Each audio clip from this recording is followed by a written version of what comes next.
बच्चों का सफाक कातिल जावेद इकबाल क्या शोहरत का भूखा जहनी मरीज था। ये 30 दिसंबर की सर्द रात थी और रात के 8:45 बजे का वक्त था।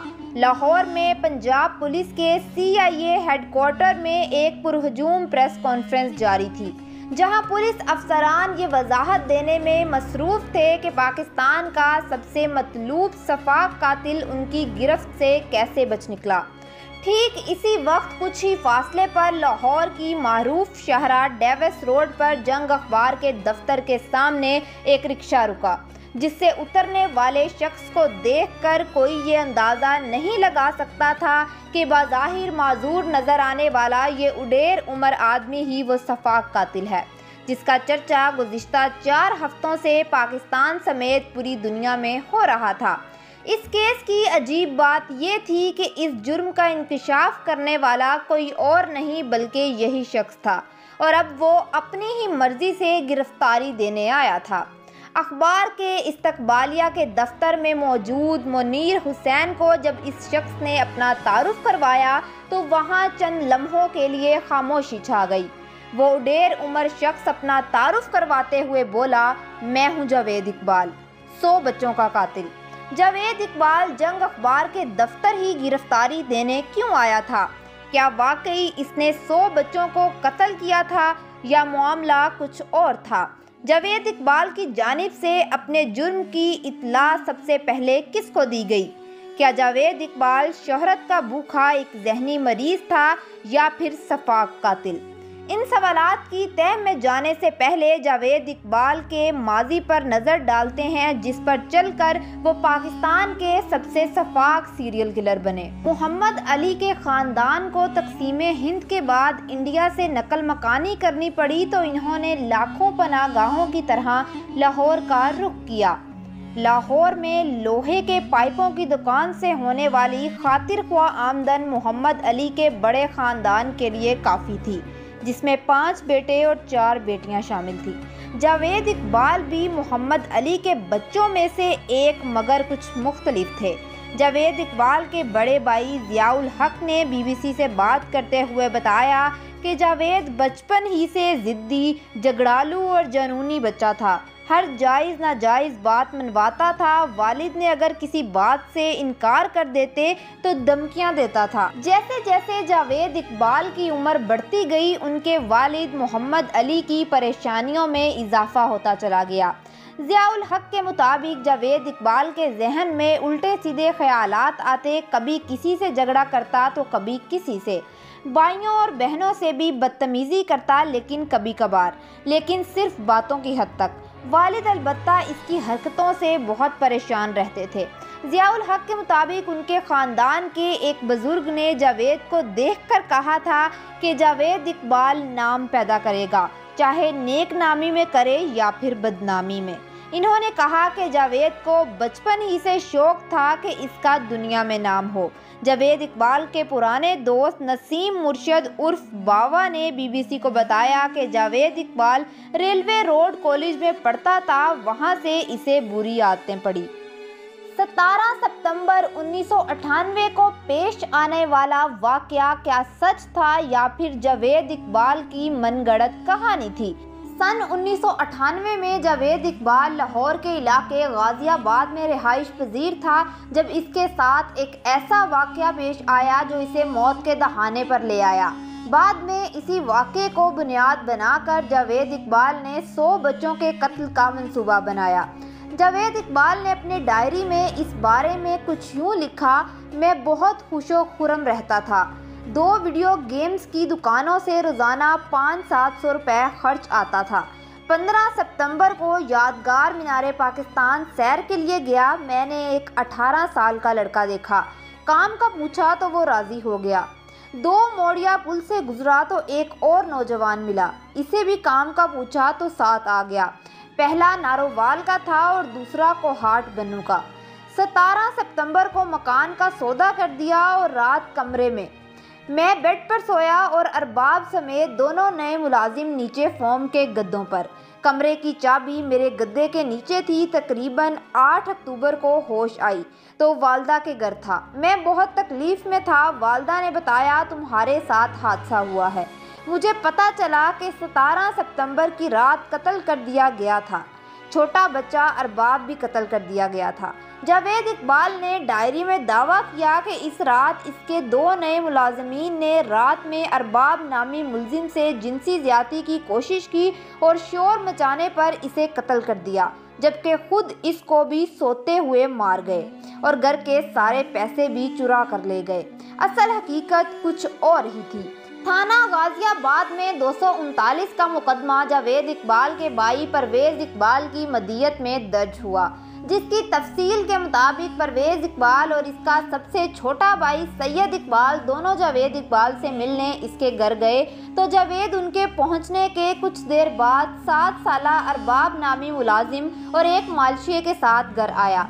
मुकदमे में परवेज़ इकबाल की दरख्वास्त के मुताबिक वो दोनों भाई नीचे सो गए, जबकि जावेद इकबाल, इसका मुलाजिम अरबाब और मालशिया ऊपर वाले फ्लोर पर सोने चले गए। परवेज़ के मुताबिक रात को वो कोई आवाज़ सुनकर उठे तो देखा कि मालशिया तो भाग गया था, लेकिन इनका भाई जावेद इकबाल और मुलाजिम अरबाब खून में लथपथ जख्मी हालत में पड़े थे। इस केस की तफ्तीश में जब वो मुलजिम मालशिया गिरफ्तार हुआ तो इसने बयान कर दिया कि जावेद इकबाल इसे मालिश करवाने के बहाने घर ले गया, जहां इसके साथ ज़बरदस्ती ज़्यादती की गई। जावेद इकबाल के सोने के बाद इसके कमरे में मौजूद अलमारी में से बंदूक निकाली और इसके बट मार मार कर जावेद को जख्मी कर दिया और वहां से भाग गया। ये हकीकत सामने आने के बाद पुलिस ने उल्टा जावेद इकबाल पर ही पीपीसी के सेक्शन 377 के तहत मुकदमा दर्ज कर लिया। जावेद इकबाल के भाई का कहना था कि बस इसे बचाने का गुनाह हमसे हुआ। जावेद इकबाल के भाई के मुताबिक इस वाक़े के बाद जावेद का इतना बुरा हाल था कि वो किसी को पहचानता नहीं था। हमने डॉक्टरों को कहा कि किसी तरह इसको बचा लें, बस वही गुनाह हमसे हुआ था।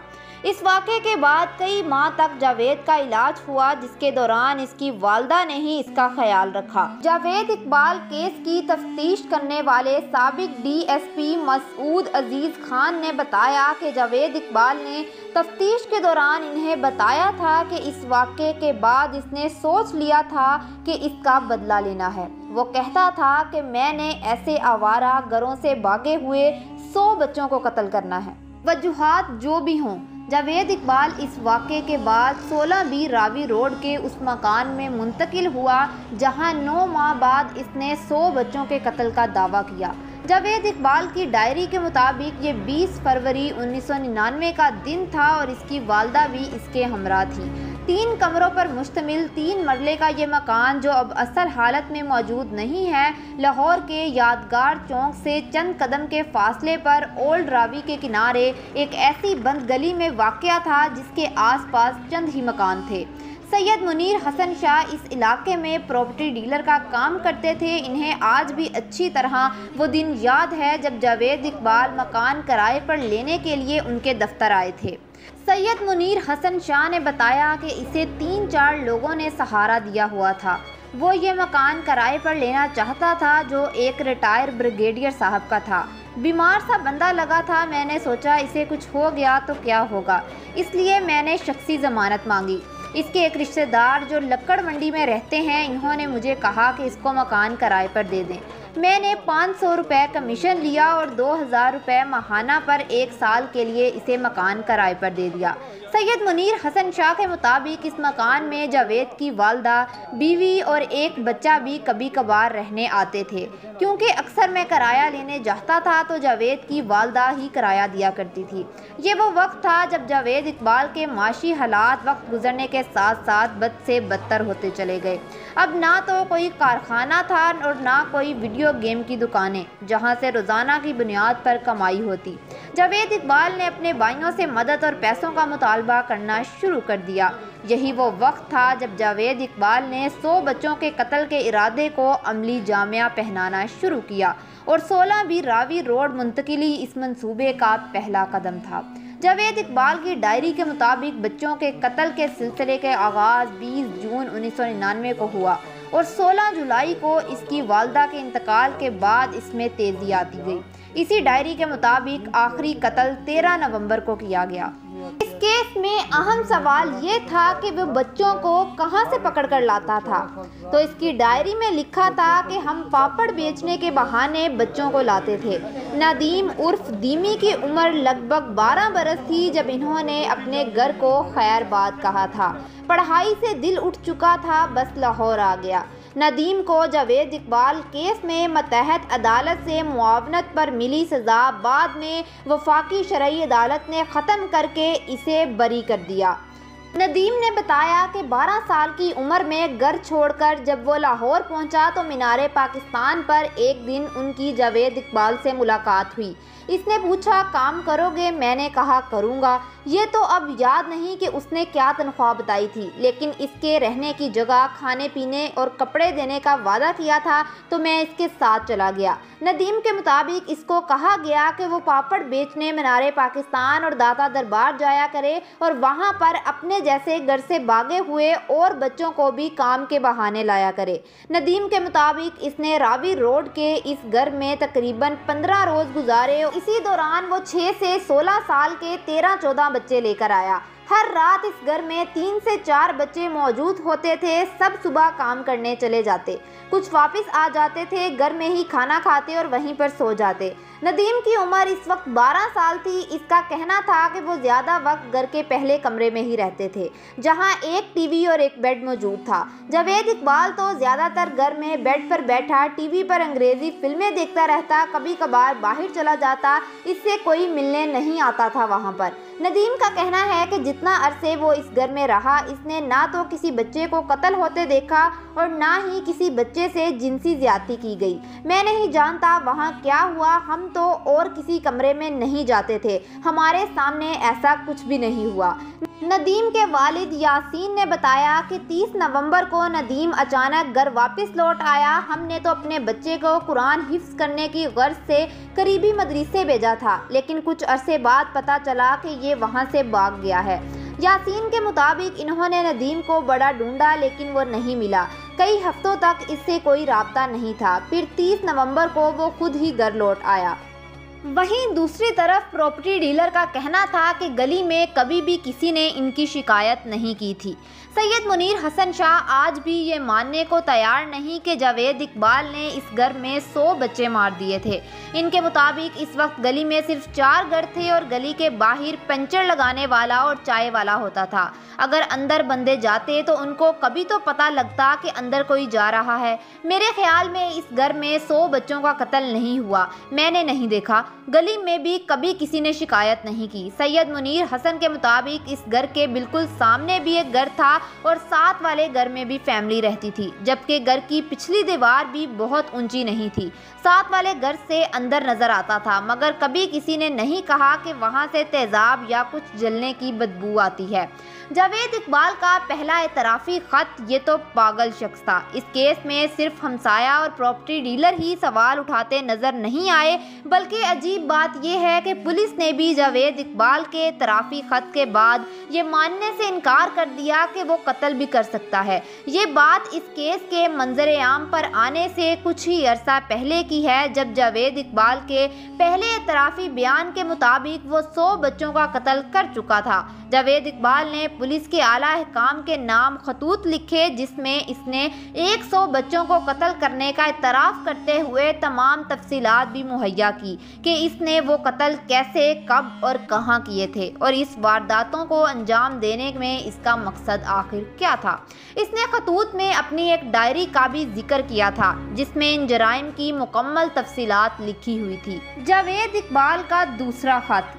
केस की तफ्तीशी अफसर डायरेक्टर DSP मसूद अजीज़ का मानना है कि जावेद इकबाल के इस जुर्म के पीछे एक वजह इसकी शोहरत की भूख भी थी। वो कहते हैं कि जब जावेद ने देखा कि पुलिस को लिखे गए ख़त के बावजूद कुछ नहीं हुआ, तो इसने एक हफ्ते बाद वही ख़त जंग अखबार को भेज दिया। ये खत 2 दिसंबर 1998 को जंग अखबार लाहौर के क्राइम एडिटर जमील चिश्ती के सामने मौजूद था, जो खत पढ़े जा रहे थे और सोचे जा रहे थे क्या वाकई ऐसा मुमकिन है। जमील चिश्ती ने बताया कि वो काफ़ी वजनी लिफाफा था जिसमें 75 बच्चों की एक ही कमरे में खींची गई तस्वीरें थी और ये तहरीरी दावा था कि 16 बिरावी रोड के मकान में 100 बच्चों के कत्ल के शवाहिद मौजूद हैं। इस वक्त हम सोच रहे थे क्या वाकई ऐसा हो सकता है। मेरे वहमो गुमान में भी नहीं था कि कोई शख्स इतने बेरहम तरीके से 100 बच्चों का कत्ल कर सकता है। जमील चिश्ती ने फैसला किया कि इस मकान का जायजा लेने में कोई हर्ज नहीं। जमील चिश्ती बताते हैं कि मकान के बाहर ताला लगा हुआ था, लेकिन इर्द गिर्द पता करने के बाद इनका राब्ता प्रॉपर्टी डीलर सैयद मुनीर हसन शाह से हुआ और इन्हें साथ लेकर वो जावेद इकबाल के साथ वाले मकान से सीढ़ी लगाकर इसके घर के अंदर जा पहुंचे। जब हम वहां पर पहुंचे तो ये बात सच साबित हुई कि यहाँ पर ही 100 बच्चों का कत्ल हुआ है। जमील चिश्ती बताते हैं कि जब हम घर के अंदर उतरे तो मुझे एक बोरी नजर आई जिस पर लिखा हुआ था 100 बच्चों के जूते। एक और बोरी पर 100 बच्चों के कपड़े लिखा हुआ था। ये सब वैसे ही था जैसे खत में तहरीर था। अब मैंने स्टोर की तलाश शुरू कर दी। जल्द ही हमें एक छोटा सा स्टोर भी मिल गया। अंदर दाखिल हुआ तो अंधेरा था। मैंने बल्ब ऑन किया तो देखा कि एक ड्रम मौजूद था। इस ड्रम के ढक्कन को उठाया तो आप सोच नहीं सकते कि मेरा क्या हाल हुआ। मेरे हाथ तेजाब से जल गए। इतनी तेज़ बदबू कि मैं अपना आप संभाल ना सका। मुझसे अपने आप को संभाला नहीं जा रहा था। सैयद मुनीर हसन से जब मैंने ये कहा कि आप तो कहते थे कि यहाँ कुछ नहीं, लेकिन यहाँ तो 100 बच्चों का कत्ल हुआ है, ये सुनते ही वो बेहोश हो गए। जमील चिश्ती के मुताबिक अब इन्हें जावेद इकबाल के खतूत में लिखी गई कहानी सच्ची लगने लगी। ऐसा जुर्म जिसके तमाम शवाहिद मुजरिम खुद छोड़ गया। इंस्पेक्टर राना मोहम्मद अफजल भी इस पुलिस टीम का हिस्सा थे जो सबसे पहले जाए वारदात पर पहुंचे। इंस्पेक्टर राना मोहम्मद अफजल ने बताया कि इस घर में छोटा सा सहन था और 3 छोटे छोटे कमरे थे। वीरान सा घर था। अंदर से अजीब सी बदबू आ रही थी। एक कमरे में नीले रंग के ड्रम पड़े थे जिसमें महलूल था। एक ड्रम में कुछ अज़ा नजर आ रहे थे। पुलिस ने जाया वकू पर ड्रम में मौजूद इंसानी बकियात से लोहे का एक टुकड़ा भी बरामद किया, जबकि 70 बच्चों के जूते, जोड़े और 100 बच्चों के कपड़े भी अलग अलग थैलों में पैक किए हुए मिले। जावेद इकबाल के हाथ से लिखे हुए मुत्तहिद पम्फलेट्स भी मिले जिन पर दर्ज था कि इसने 100 बच्चों को कत्ल करके तेजाब में डाल दिया है। इस घर से इंसानी बालों से भरे 2 जग और पहले कमरे से 16 इंच लंबे लोहे की चेन मिली। बेड के साइड टेबल से बच्चों की तस्वीरों का एक एल्बम और 3 डायरियां भी मिली जो मुल्जिम जावेद इकबाल ने लिखी थी। इनमें से एक डायरी में बच्चों के नाम दर्ज थे, जबकि दूसरी डायरी में बच्चों को कत्ल करने के तरीके के बारे में लिखा हुआ था। जमील चिश्ती के लिए ये एक बहुत बड़ी खबर थी। इससे पहले कि ये खबर बाकी अखबारों तक पहुंचती, इन्होंने इसे छापने का फैसला किया। जमील चिश्ती के मुताबिक इन्हें भी घर से एक डायरी मिली थी जिसमें जावेद इकबाल ने एक एक बच्चे के घर का पता लिखा हुआ था। हमने हर उस शहर से जहां का पता लिखा हुआ था मालूम करवाया क्या इस नाम का बच्चा लापता है। जब तस्दीक हुई तो इसका मतलब ये हुआ कि इसका 100 बच्चों को मारने का दावा सच्चा था। हमने बच्चों की तस्वीरें और इस सुर्खी के साथ खबर लगा दी कि 100 बच्चों के कत्ल का इंकशाफ। 3 दिसंबर को पाकिस्तान के अखबारात में यह खबर मजीद तफसीलात के साथ शाया हुई तो मुल्क भर में आग की तरह फैल गई। चीखो पुकार बैनुल अक़वामी मीडिया की सुर्खियों की भी जीनत बनी। मुल्क में नवाज शरीफ की हुकूमत का तख्ता उल्टे ज्यादा वक्त नहीं गुजरा था। जनरल परवेज मुशर्रफ की नई नवेली हुकूमत के लिए ये एक टेस्ट केस बन गया था। पुलिस अहकाम अब मजीद इस केस से छेड़छाड़ नहीं कर सकते थे, लेकिन अब वही मुजरिम जो पहले पुलिस को जुर्म की तलाश करता रहा गायब हो चुका था। जावेद इकबाल का कहीं नामो निशान नहीं मिल रहा था। पुलिस ने इन तमाम अफराद को गिरफ्तार कर लिया जिनका इस केस से किसी भी किस्म का ताल्लुक था। जावेद इकबाल के भाई प्रॉपर्टी डीलर मुनीर हसन शाह, पुराने दोस्त नसीम मुर्शद, क्योंकि जावेद इकबाल ने इन तमाम अफराद के नाम बतौर शरीक मुजरिम अपने डायरी में दर्ज कर दिए थे। पुलिस ने किसी को नहीं छोड़ा, बस हाथ ना आया तो जावेद इकबाल। मुर्शद नसीम के मुतालिक जावेद इकबाल ने डायरी में लिखा था कि मुर्शद नसीम ने ही इसे बच्चों को इस तरह से कत्ल करके लाशों को तेजाब में डालकर महलूल बनाने का मशवरा दिया था, जबकि इसहाक इसे तेजाब का बंदोबस्त करके देता था। अहम सवाल ये था कि इस वक्त जावेद इकबाल कहाँ था। ये सवाल हमने नदीम के सामने रखा। इसकी वजह ये थी कि 30 नवंबर को जब नदीम घर पहुंचा तो इसके एक ही दिन बाद जावेद इकबाल भी इसके घर आया।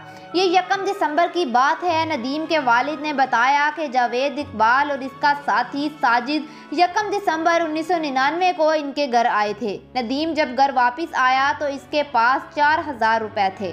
हमें शक हुआ कि इतने पैसे इसके पास कहां से आए, तो इसने कहा कि लाहौर में मैं काम करता रहा हूं। यासीन ने बताया कि जावेद इकबाल ने इन्हें बताया कि वो कोई बड़ा सरकारी अफसर है। इसने अपना कोई कार्ड भी दिया और कहने लगा कि वो एक बीमार शख्स है, नदीम को इसके साथ जाने दे क्योंकि नदीम ने इसकी बड़ी खिदमत की है।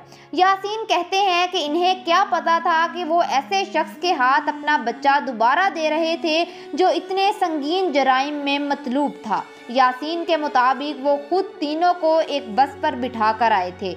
नदीम के मुताबिक इसके बाद जावेद इकबाल ने इन्हें कहा कि वो लोग मरी जा रहे हैं। हम भी पहाड़ों की सैर कर रहे थे। मैंने एक बार पूछा कि सर हम यहाँ क्यों आए हैं, तो इन्होंने कहा कि बस सैर करने के लिए। दूसरी तरफ मसूद अजीज़ खान कहते हैं कि मुल्जिम जावेद इकबाल की बहन ने इन्हें बताया कि मुल्जिम के पास 10,000 के 3 बॉन्ड्स के अलावा कुछ नहीं है। पुलिस ने पाकिस्तान भर में इस बैंक की ब्रांचों को इत्तला दी कि कोई भी अगर इन बॉन्ड्स को कैश करवाने आए तो फौरी तौर पर इत्तला दी जाए। मसूद अजीज़ के मुताबिक जब तक हमारा ये पैगाम बैंकों तक जाता तब तक जावेद इकबाल बड़ी ही होशियारी से एक बॉन्ड कैश करवा चुका था।